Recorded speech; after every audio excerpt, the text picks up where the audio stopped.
罗里门天后宫大港迎新节，曾经伫民国94年以及101年举办，伫暌违9冬后，将会伫去年4月再次封港举办。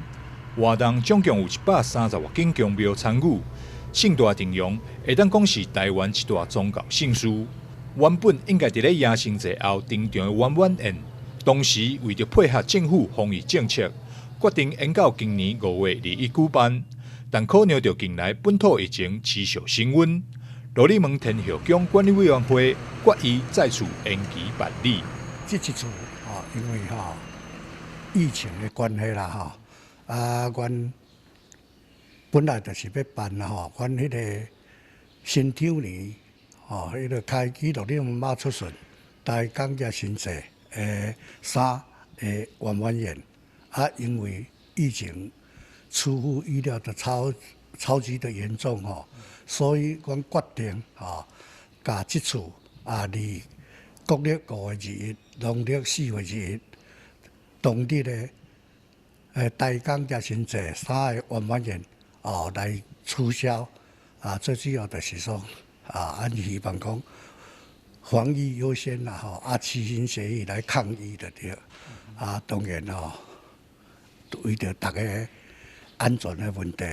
无希望讲因为来办这个圆满宴，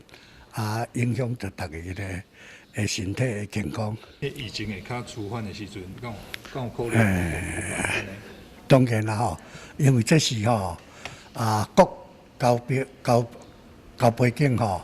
138间的庙宇来烧天好水烧盆来完成按。开基罗里门妈大港迎新节这件重大的事件为着感谢咱遮所有的交背景所以虽然是讲这次疫情无法度来办但是以后阮会当看伫疫情较平息的时阵较来择日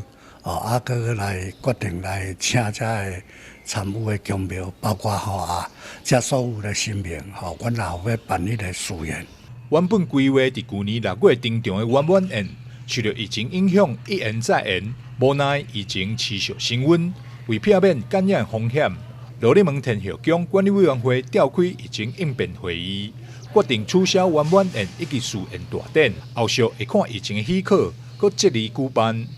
台南新闻张硕维采访报道。